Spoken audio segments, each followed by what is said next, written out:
moça veio comentar um story meu no Instagram. E aí ela falou o seguinte: tirou um piano das costas, né, mana? Cara, essa expressão traduz o jogo da semana.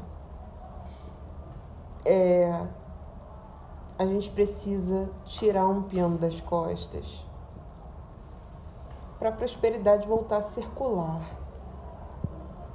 É sobre isso que essas simbologias combinadas falam. Não é papo de coach, não.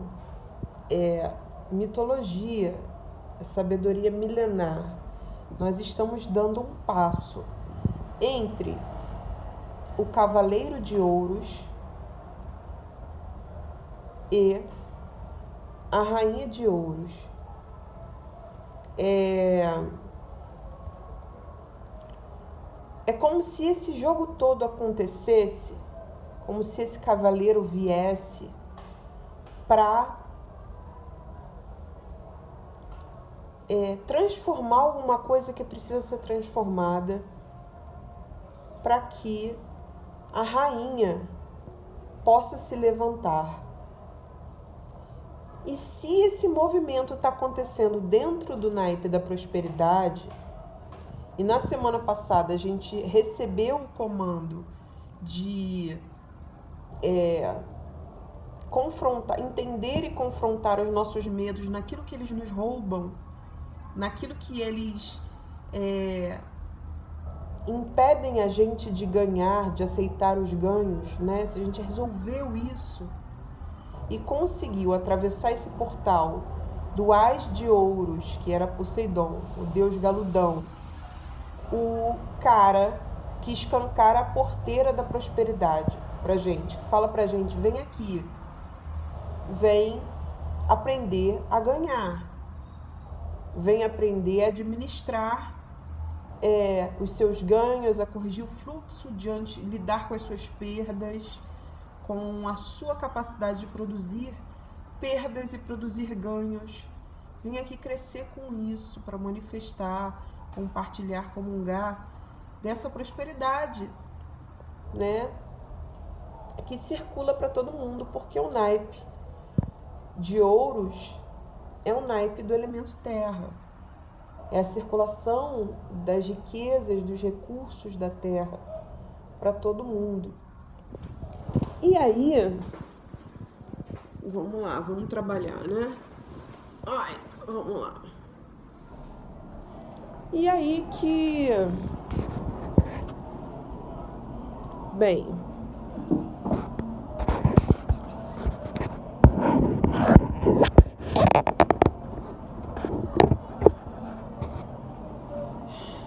A mensagem para essa semana, ela já representa o cumprimento desse comando da semana passada. E agora que eu não sei se eu botei na posição certa, se o vídeo vai ler direitinho, quando eu passar pro YouTube eu vou ter que inverter ele, editar ele, enfim.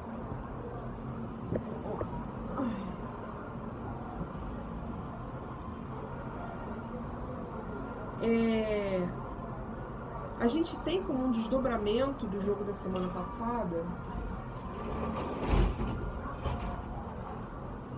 duas cartas altas do naipe de ouros. Essas duas cartas altas do naipe de ouros, elas são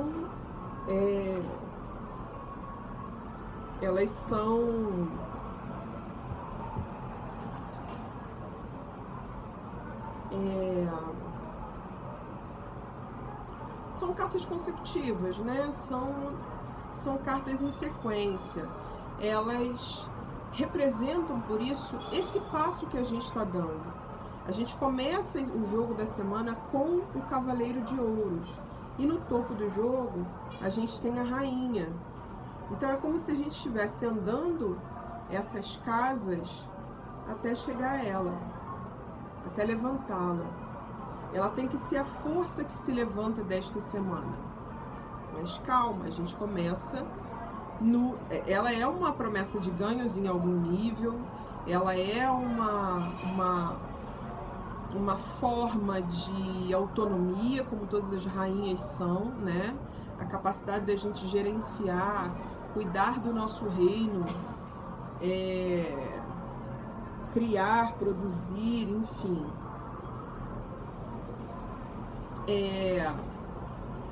Ela é essa promessa de ganhos, inevitavelmente, uma carta alta do naipe de ouros, mas o cavaleiro de ouros, ele traz uma série de responsabilidades até a gente chegar a esse trono que essa rainha representa. E aí, vamos lá. O jogo da semana passada, então, ele falava sobre a gente confrontar os nossos medos, entender o mecanismo deles, entender o que eles, o quanto eles nos roubam em matéria de escolher a partir do amor, a partir do que a gente realmente deseja, a partir do coração, que é a tarefa dos enamorados, mas eles estavam bloqueados no não, então o livre-arbítrio estava prejudicado, e da mesma forma, uma tendência a gente ficar atravancado na dúvida,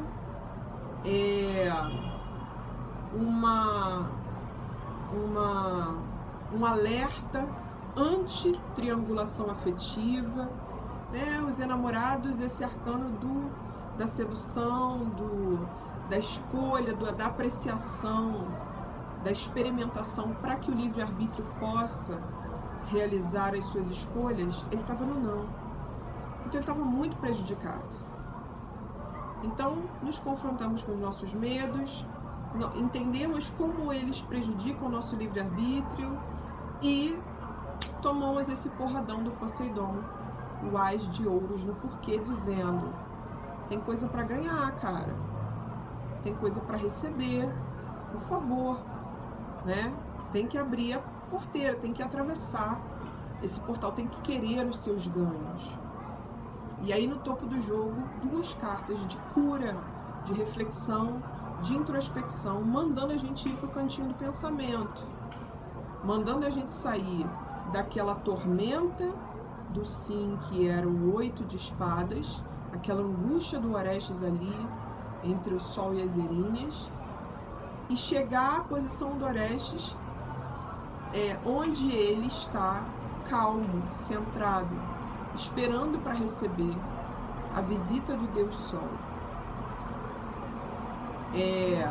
Eu tô aqui fazendo essa revisão porque não entreguei, né, o Arcano News, os stories, eu preferi fazer esse silêncio que o jogo da semana passada convocou a gente para fazer.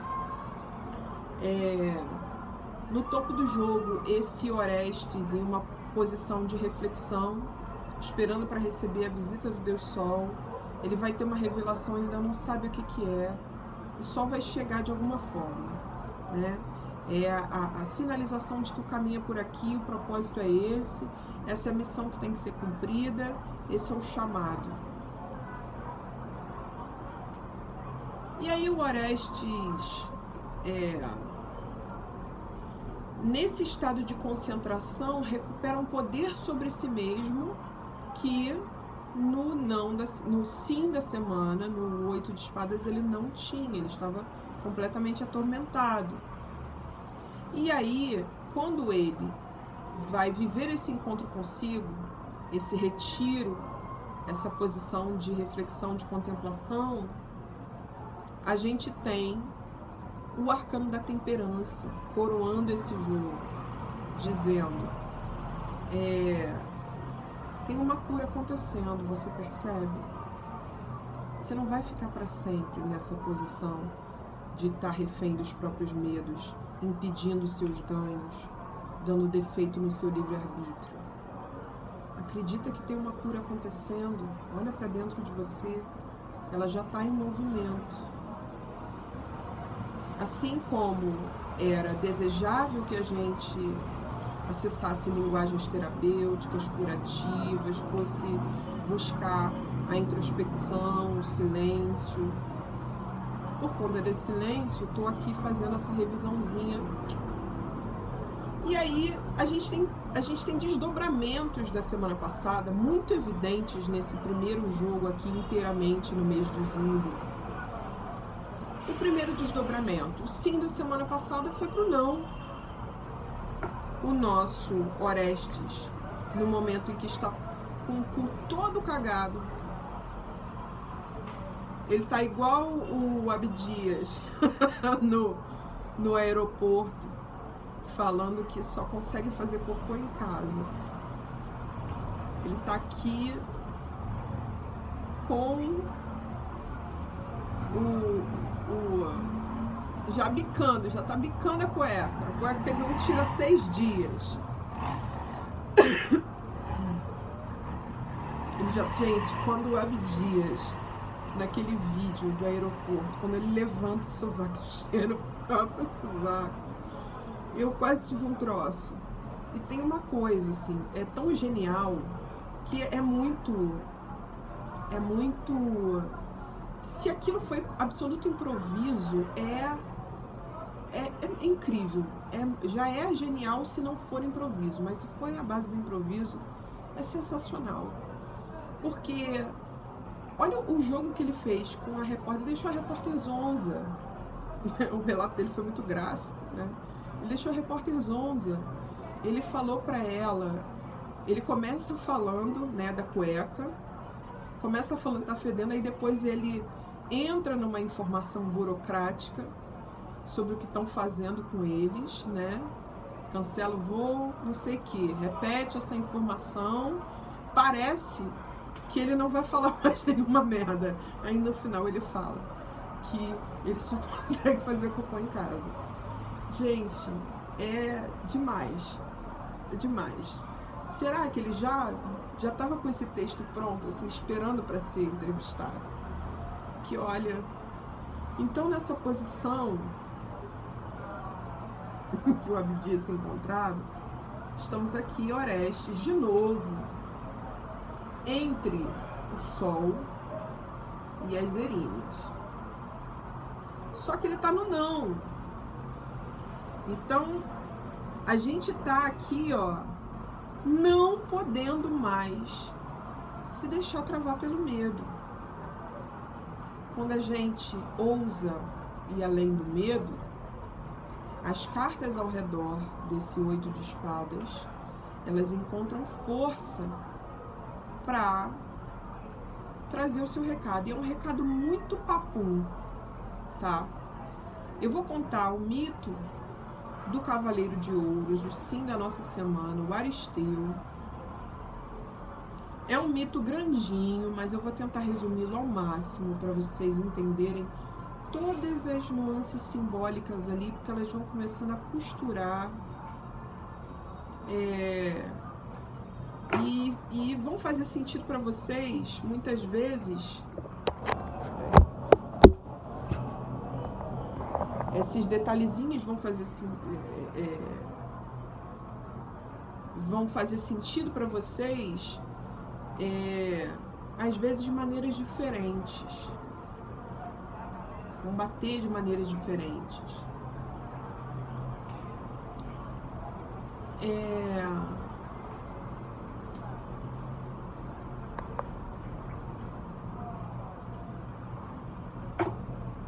Tinha pensado numa música pra ele, mas eu agora não consigo lembrar.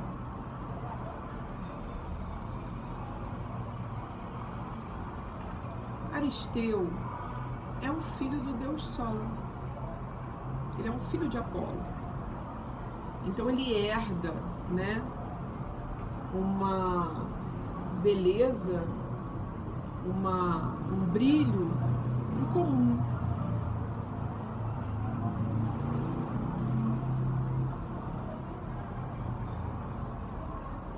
Já lembrei qual era a música. Eu falei tão mal, mas tão mal do sertanejo universitário. Vamos lá nas raízes. Vamos provar que a cultura sertaneja é bonita.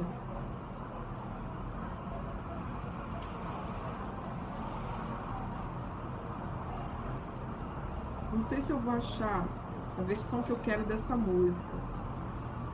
Mas se eu não achar, vou meter uns tons chororó mesmo.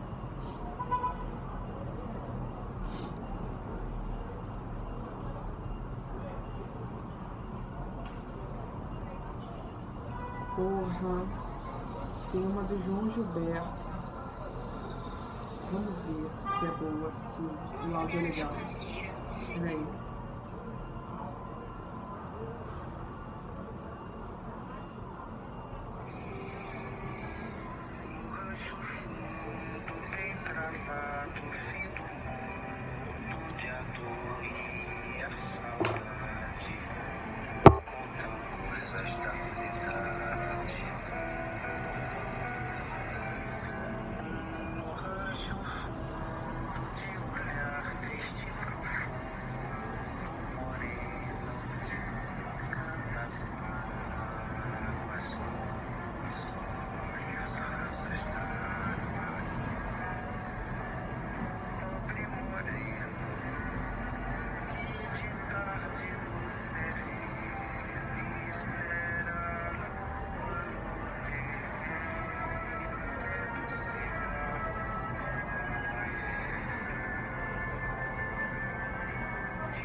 Gente, isso é muito bonito. Tem um comentário aqui dizendo que a música que João tocou por horas para Jardim Macalé, quando ele estava com crise depressiva aguda. Então, pensei muito no Cavaleiro de Ouros como sendo esse cara do mato, né? Aristeu era filho do deus Sol com uma mortal, ele era um semideus. E aí, ele cresceu muito mimado pelas ninfas, filho do Sol. As ninfas criaram ele, deram tudo que os deuses comiam, davam para o garoto. O garoto cresceu com habilidades extraordinárias. Ele entendia a natureza como ninguém. Ele sabia... Ele conhecia a medicina de todas as plantas que você imaginar. Ele sabia como cuidar dos animais. Ele era um excelente apicultor, inclusive era conhecido como o apicultor. E aí, Aristeu cresceu conhecendo todos os segredos da terra.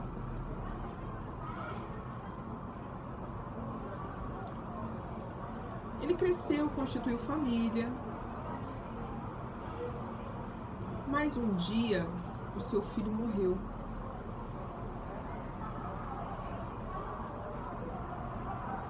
Aristeu se viu desesperado. A vida dele perdeu sentido. O sol foi embora.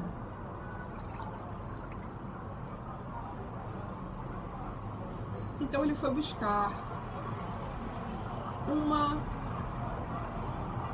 visão do oráculo. O que eu faço da minha vida? E o oráculo aconselhou ele a pegar tudo que ele sabia, toda essa luz que ele traz dentro de si, todos esses saberes, e ajudar outras pessoas. Tem habitantes de uma determinada ilha que estão sofrendo. Vai lá, pega tudo que você sabe e vai salvar essas pessoas. Então ele foi. Quando ele chegou lá, ele descobriu que todas as pessoas da ilha estavam adoecendo de uma mesma coisa, ou seja, uma epidemia. E ele precisava descobrir O que aconteceu para todo mundo adoecer da mesma coisa? Qual foi o problema? O que aconteceu? Aristeu descobriu que havia pessoas corruptas, mal intencionadas, que se infiltraram entre os moradores dessa ilha, tomaram poder e desconectaram essas pessoas da relação com a terra.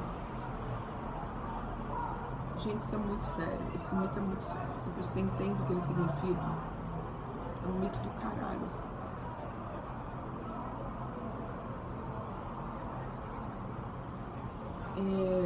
Toda essa sujeira desses habitantes, né, que se infiltraram, aliás, desses caras que se infiltraram entre os habitantes da ilha, corrompeu o tecido social,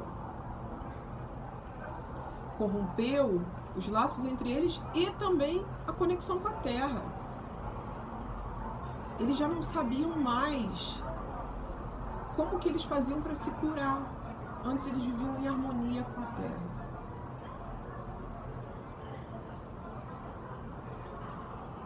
Aristeu foi pouco a pouco ensinando todos eles a se voltarem para a terra, a extrair o alimento, a entender o que eles tinham que fazer, quais ervas eles tinham que consumir para eles se curarem. E assim eles se curaram, se fortaleceram e retomaram a dinâmica que eles tinham, expulsaram os malfeitores. Aristeu voltou vitorioso dessa missão. Vitorioso.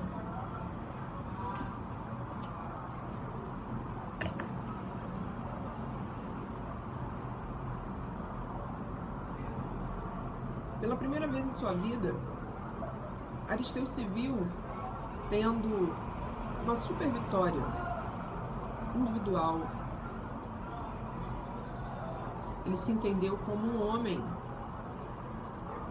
fora da vida que ele levava antes, em família.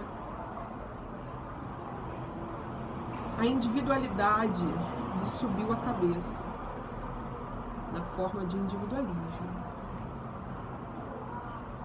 Aristeu voltou triunfante para casa, mas no meio do caminho ele viu uma moça muito bonita.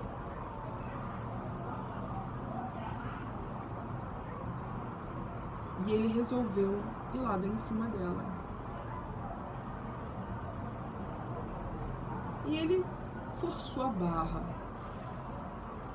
para a moça ficar com ele.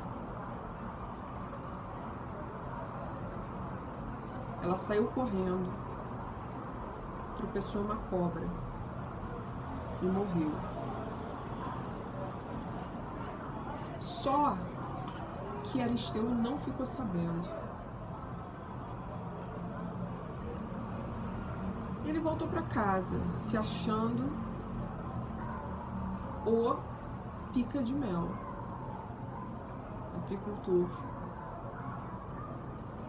Quando ele chegou, todas as abelhas dele estavam morrendo.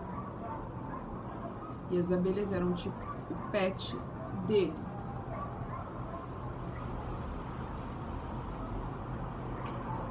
E aí ele olhou tudo aquilo, ficou arrasado e pensou, cara, eu não sei o que faço para curar as minhas abelhas. E se eu não sei, fudeu. Porque eu sou o cara que mais sabe cuidar da terra, dos animais.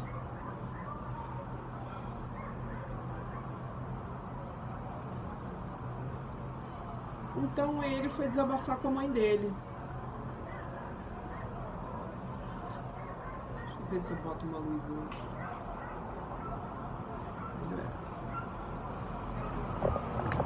Ele foi conversar com a mãe dele.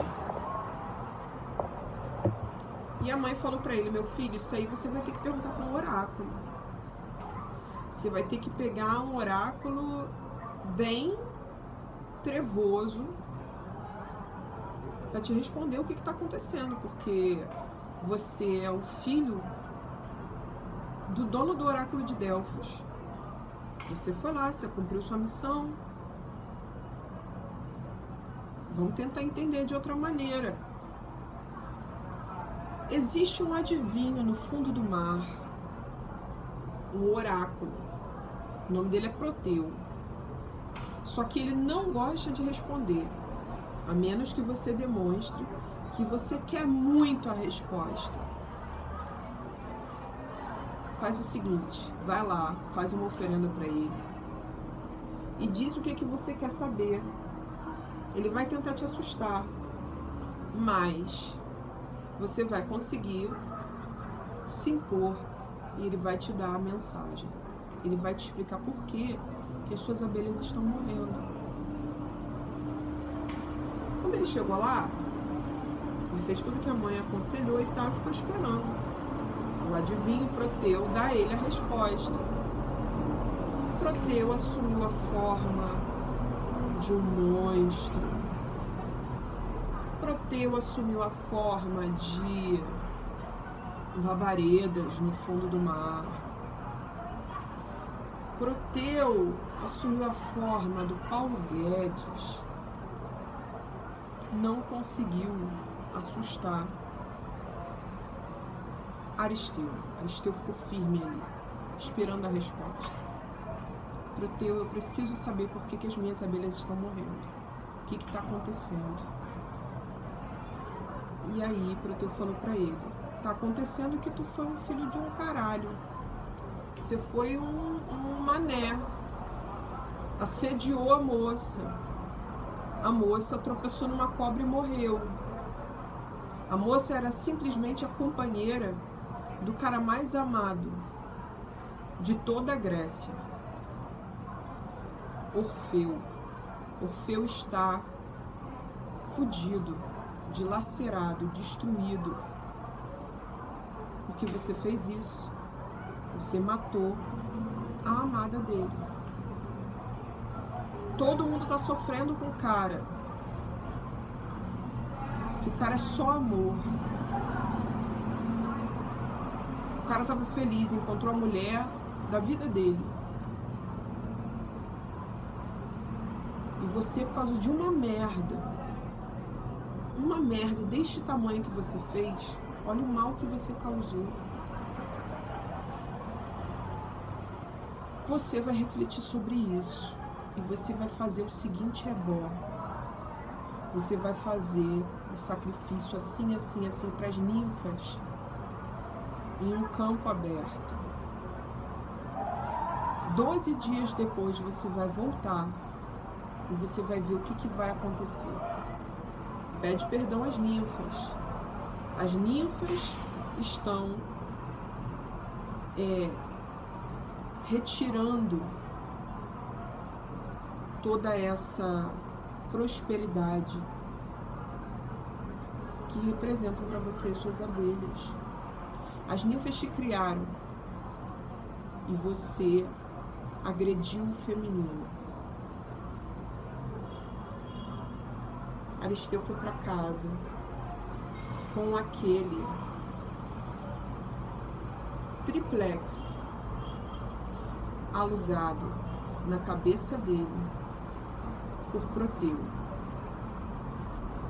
Foi pro cantinho do pensamento. Caralho, o que eu fiz, maluco?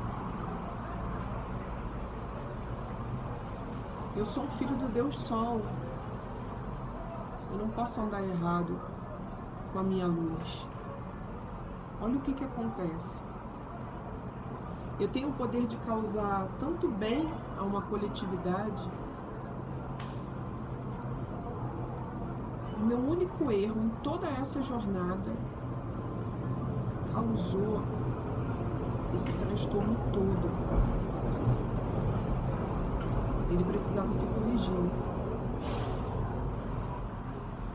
Quando ele chegou ao ponto exato da sua reflexão em que se sentiu com o coração limpo, quero me corrigir disso, quero me limpar, ele foi pedir perdão às ninfas, que eram as mães de criação dele. Fez as suas oferendas. Voltou para casa, curtiu seu arrependimento, se reorganizou internamente, sentiu toda a culpa, mas se comprometeu também a mudar, entendeu o tamanho da sua responsabilidade com a sua própria luz. E aí, 12 dias depois, ele voltou lá nas oferendas. Ele tinha sacrificado alguns animais, e na carcaça dos animais, de dentro, começou a sair um monte de abelha. Abelha. Ele foi conseguindo recuperar todas as suas colmeias. Aristeu é o cavaleiro de ouros porque ele é a honra. Ele aprende e nos ensina sobre honrarmos o nosso ouro. É um senso de dignidade atrelado à simbologia de ouros, que é a simbologia da vida material. Uma atitude digna em relação à sua prosperidade. Ele é aquele que se corrige. Então, quando ele sai, a gente se limpa. É um convite a gente se limpar. É um convite a gente corrigir os nossos erros. Parar de desperdiçar dinheiro, oportunidades. Parar de desperdiçar si. Ele é esse cavaleiro que passa por esse processo de entender a responsabilidade em relação ao ouro, né, a riqueza, os recursos da terra, a prosperidade que é para todo mundo. Ele passa por essa compreensão da nossa prosperidade em relação, né, compreensão da responsabilidade em relação à nossa prosperidade, para ele dar o passo seguinte. Ele nos apronta para a gente viver o encontro com a rainha, porque a rainha vem depois do cavaleiro. Então você não vai assumir trono nenhum sem se entender com seus erros, com o quanto você vem se desperdiçando, com o quanto você vem desperdiçando outras coisas na sua vida. Desde a sua dinâmica em casa, até a tua forma de conduzir o seu trabalho, por exemplo, desperdiçando a si aquilo que você tem de ouro para movimentar.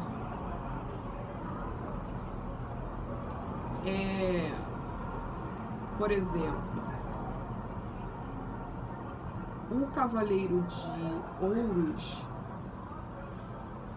eu não lembro agora se foi no início da pandemia. Eu acho que ele saiu em algum momento atrelado à greve dos entregadores de aplicativo. Eu não lembro se era ele, se era o Cavaleiro de Paus. Mas eu lembro que eu fiz uma reflexão do tipo... o quanto a nossa relação com a alimentação está mesmo escrotizada pelo capitalismo, né? E a gente fica nesse vício dos aplicativos,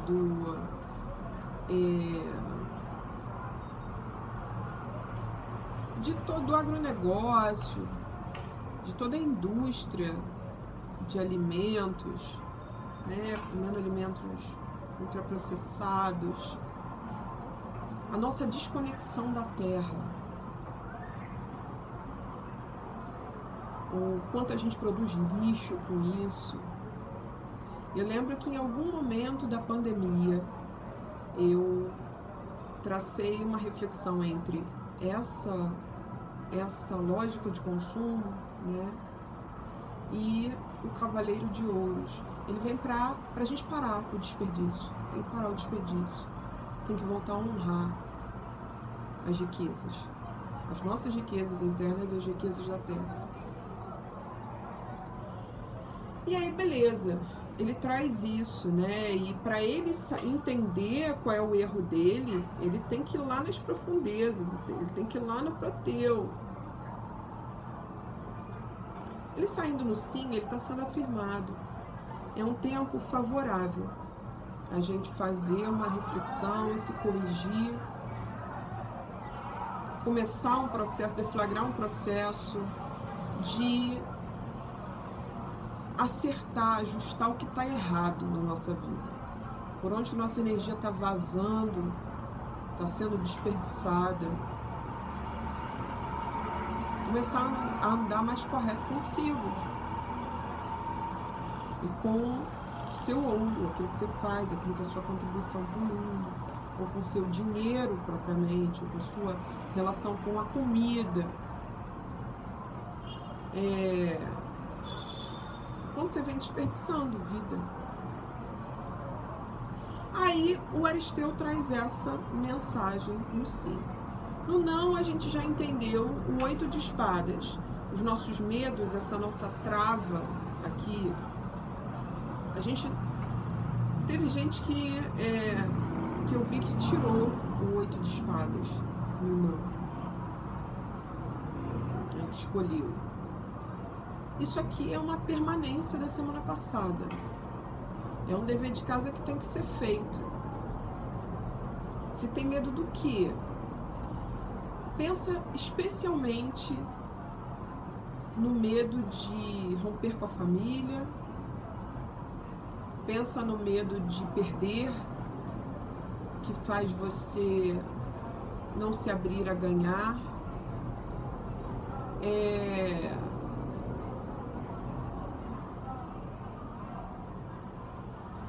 Pensa no medo da sua realização individual. Você querer de alguma forma continuar sendo aquilo que a família determinou que você seria.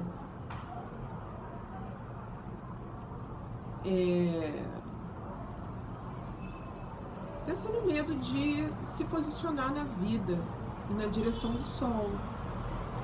Sair dessa tortura das erinhas. O 8 de espadas vai falar sobre isso, tá? Então ele tá no não. A gente tem que virar esse disco aqui. Virando esse disco aqui, a gente vem pra brincadeira de ouros. Aí no porquê a gente tem o As de Espadas. E a mensagem do As de Espadas é sucinta. Tem que passar a faca. Tem que entender o que tem que ser cortado para que a evolução seja possível. Concretamente, o As de Espadas, ele é assim como o As de Copas e o As de Ouros são super autorizações, sim. Até o As de Paus mesmo. Cada um em sua natureza, né? O naipe de paus, o naipe da imaginação, o naipe de copas, o naipe dos sentimentos, o naipe de ouros, o naipe da vida material.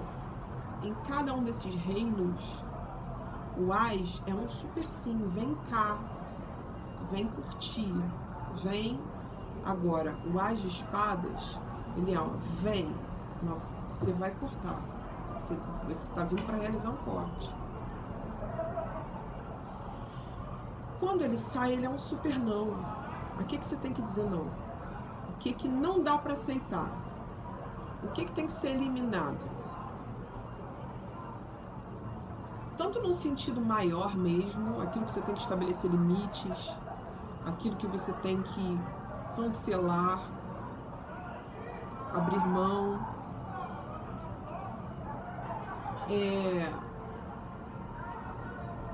Quanto num sentido... Eu até me perdi do que eu ia falar.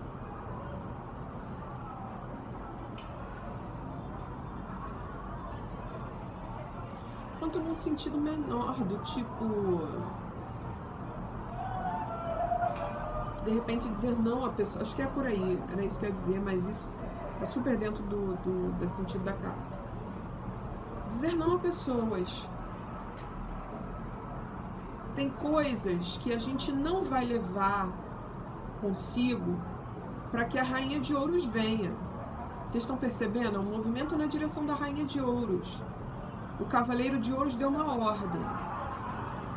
Ele honra, ele traz a honra do naipe. Então, o desperdício tem que parar. Alguma coisa tem que ser cortada. O 8 de espadas no não é um não ficar travado pelo medo. Não fique. Vai lá e corta. O As de espadas no porquê ele chega a ser redundante. Ela é Atena, né? Atena é a deusa que está na entrada desse naipe. Atena é uma deusa do pensamento. Ela é aquela que faz a mente funcionar de uma maneira, se abrir a uma evolução tal em que a gente se aproxime da sabedoria divina. Então ela nos proporciona poder sobre a nossa mente. A gente quebrar certos padrões de pensamento e a nossa mente se expandindo e se tornando cada vez melhor na apreciação dos problemas, na resolução dos conflitos, na compreensão de si mesmo, até que a nossa mente se torne cada vez mais afiada, mais compreendendo os cortes que precisa realizar, o que não cabe mais, entendendo para onde ela deve ir, para que ela possa cada vez mais trabalhar como uma ferramenta sábia, uma ferramenta alinhada a um pensamento superior. Então, o As de espadas é uma carta que te convida à evolução do pensamento, mas dá um comando muito direto. Alguma coisa tem que ser cortada. Resolve o que tem para resolver, porque a gente está trazendo a Rainha de Ouros aqui. Nós estamos trazendo a gente está perto de dar um passo que vai nos ajudar a ficar mais confortáveis na pele da Rainha de Ouros.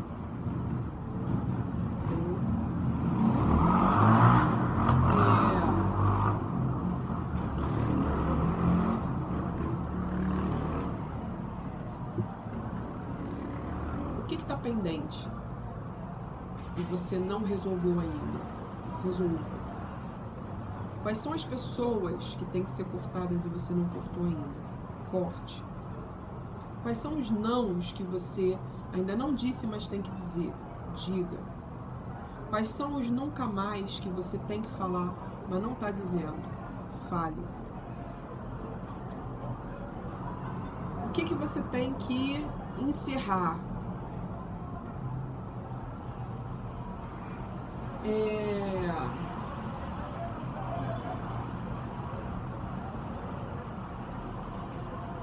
Deixa eu pensar. Ela é uma disposição para o corte, entendeu? O As de espadas, Atena no As de espadas é essa disposição. Tem que cortar. Algumas coisas terão que ser cortadas. Se você quiser mesmo dar um passo definitivo na direção da Rainha de Ouros.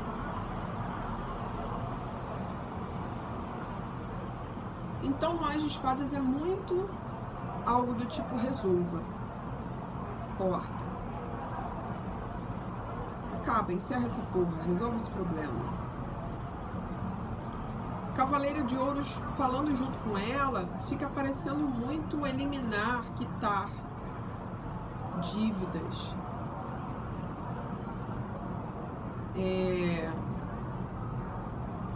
parar com o desperdício, né? Estancar essa sangria. E aí vamos para a Rainha de Ouros, essa mulher maravilhosa, chamada Ônfale.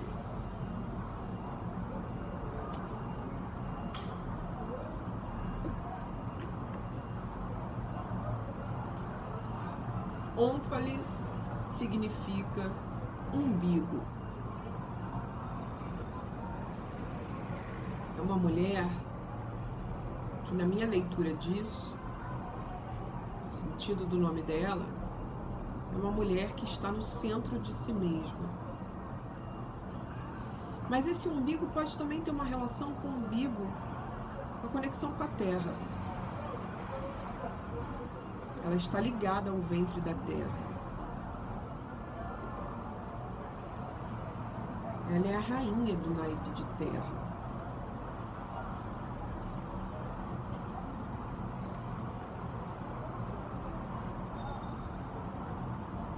Ônfale era a rainha de um povoado chamado Lídia.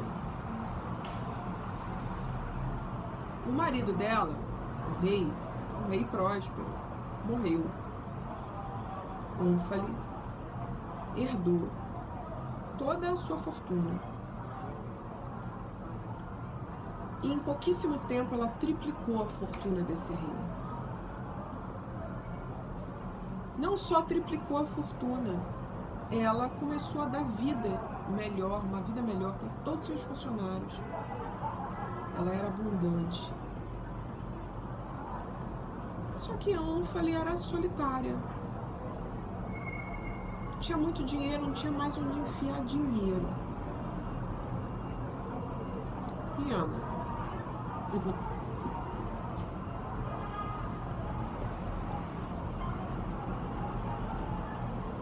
Não tinha mais para onde mandar Pix. Mande Pix.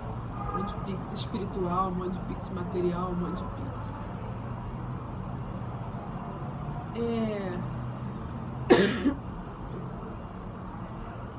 Ônfale, ouvindo a sugestão de um amigo, né? Ó, tem um cara, que o cara é gatão, assim. E o oráculo já falou pra ele que ele vai ter que servir durante um tempo como escravo. Ele é um cara que ficou maluco, acabou... É perseguido pela deusa Hera e ele dá uns surtos de vez em quando. Ele acabou matando sua própria família, foi consultar o oráculo acalmou ele, ajudou ele, mandou ele cumprir várias missões para ele se recolocar no lugar, entendeu? E aí o pessoal lá tá pilhado de que seria a situação ideal se você comprasse ele como escravo, já que ele vai ter que passar um tempo mesmo como escravo. E aí é contigo. Ônfale foi lá ver qual era do cara, quem é o cara, né? Quando ela chegou lá, deu match. Ela e o cara lá, meu Deus, eu não acredito que eu tô comprando um escravo pra mim. Pior, eu tô comprando um escravo sexual. Meu Deus. Como é que Maria Gabriela vai contar o meu mito se ela é radicalmente contra isso?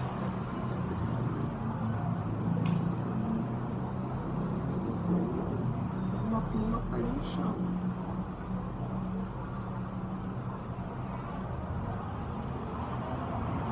E aí Ônfale comprou Heracles, apenas o herói mais forte de todos.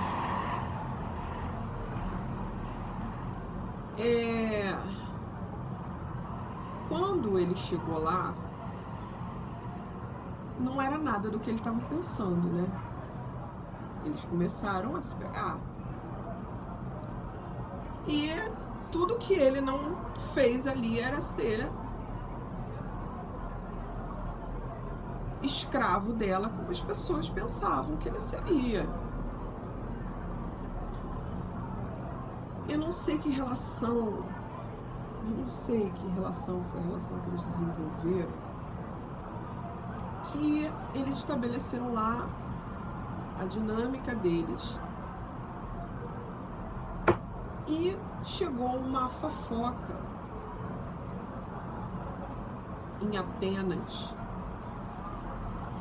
de que o herói Héracles tinha sido visto usando roupas femininas, enquanto a rainha Ônfale tinha sido vista usando a pele do leão, que era o uniforme de Héracles. Héracles venceu o leão da Nemeia e pegou a sua pele, o seu couro, e fez para si como é que é o nome? Um colete. E aí alguém viu eles lá no meio da transa, e a fofoca correu, que realmente eles estavam se relacionando.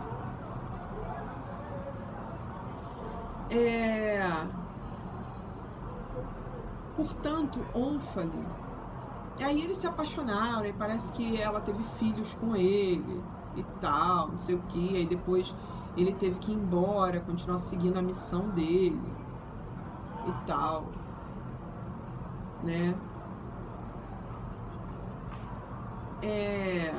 Os 12 trabalhos. A rainha Ônfale,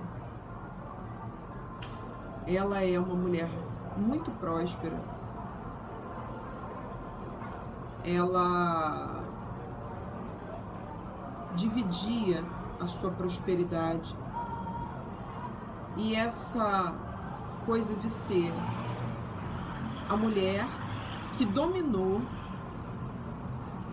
o cara que não tinha domínio nenhum sobre si mesmo, o herói mais forte de todos, enlouquecido pela deusa Hera. Hera vivia, ela não aceitou essa traição de Zeus, então ela vivia infernizando a cabeça do Héracles, por isso que ele tem esse nome, Héracles, em honra à deusa Hera. E aí ele ficou maluco, ele teve vários surtos ao longo da vida por causa disso. Então é isso, ele chegou a uma situação extrema, foi pedir ajuda aos deuses, o oráculo ajudou ele. Falou, faz isso, isso e isso. Você vai ter que cumprir tais e tais e tais tarefas. Que descreve, na verdade, um processo iniciático, né? Os 12 trabalhos são um processo iniciático. E sempre envolvem feras, a ideia de domar o bicho dentro de si. E quem doma, o cara que doma o bicho dentro de si, Ônfale, aquela que é como a própria terra.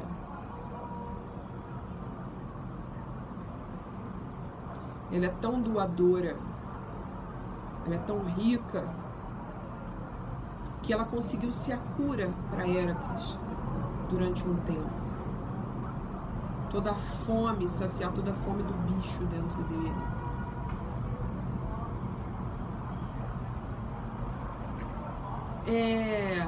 Eu gosto muito da Ônfale. Ela é a patroa mesmo. Ela é a mulher de negócios. Ela é você dando conta da sua vida financeira. Ela é um local de estabilidade, é você conseguir cuidar de si bem. Ela é aquela que pode se orgulhar das suas realizações, é uma grande realizadora. E é uma mulher que tem muita autonomia sobre o corpo. Ela é dona da sua casa e é dona do seu corpo como casa. Foi por isso que eu escolhi começar, né, essa dinâmica para fazer o vídeo postando aquele texto lá do meu livro, Bom Dia Matriarcado, que tá voltando a ser vendido e vocês não fazem ideia do que isso significa para mim. Eu cheguei a um outro lugar de mim mesma, em que eu não preciso mais ter medo de sabotar essa obra. Ela pode vir ao mundo. Eu já nem sou mais algumas coisas que eu escrevi ali. Eu já sou outra pessoa. Mas mesmo assim, tudo aquilo que eu disse, a mulher em mim que se encontrava naquela situação, ainda pode, e pode muito, ajudar outras mulheres a se retirarem de certos lugares de dominação, de inferiorização, de submissão, que o patriarcado disse a elas que elas tinham que ficar ali. A gente pode tomar nossa vida nas mãos. É real, assim. O autoconhecimento vai mesmo fazendo a gente virar chaves. Vai mesmo fazendo a gente morar cada vez mais no centro de si mesma. E não ser mais tão bagunçada, tão atravessada, tão roubada do nosso próprio caminho, dos nossos próprios sonhos, em nome de uma existência resumida a se realizar afetivamente. Tem muito mais coisa pra gente conquistar, pra gente ser, pra gente exercitar. Rainha de Ouros. A vida é muito mais rica, muito mais abundante. A gente não quer trazer essa mulher aqui, a mulher desse trono. Todo mundo quer a Rainha de Ouros. Todo mundo quer viver esse encontro com ela. Então a gente vai ter que olhar para o jogo da base. A gente vai ter que fazer esse dever de casa aqui. Se corrigir, parar de se desperdiçar, aprender a ter mais, a honrar mais as nossas riquezas íntimas e materiais mesmo, propriamente ditas. A gente vai ter que aprender a experimentar, a gente vai ter que aprender a agradecer mais. Agradecer. O Cavaleiro de Ouros também é isso. Ele precisava ser grato às ninfas, pedir perdão a elas, entender a importância das ninfas, que são as próprias entidades que cuidam da fertilidade da Mãe Terra, né? Então tá tudo em casa, na simbologia da Rainha de Ouros também. Ele tinha que aprender a honrar isso, parar de desperdiçar isso. Só assim a jornada do naipe de ouros vira dele para a rainha. Mas aí nesse passo entre o cavaleiro de ouros e trazer a nossa rainha, abrir espaço para ela, essa mulher que é mais senhora de si, da sua vida material, do seu corpo, das suas ambições, deixar que venha essa mulher, a mulher da grana, a mulher do trabalho, a mulher do corpo, a mulher do existir com abundância no mundo, para que ela venha, tem esses comandos aqui. Chega de 8 de espadas. 8 de espadas não podemos mais nos deixar travar pelo medo. E o comando de Atena, tem que cortar coisas, tem que resolver coisas, tem que dizer não, tem que encerrar processos, tem que passar a faca, tem que aceitar que mudou, tem que aceitar uma determinada transformação, senão a rainha não vem. Mas a rainha quer muito vir. Então você vai ter que fazer isso, certo? Ótima semana pra gente. E vai lá, fortaleça, por favor, a próxima tiragem. Eu tô com uma equipe agora para me ajudar a botar meu livro no mundo, cara. Eu dei muitas voltas para conseguir chegar até aqui. E, enfim, dar esses passos, ver o meu trabalho avançando. Tive que aprender a pedir ajuda. aprender a me permitir ser ajudada. E eu consegui. Vem comigo, me ajuda a financiar a próxima tiragem. Tô num outro momento. Tô muito feliz com esse livro voltando a circular no mundo. Ótima semana pra gente.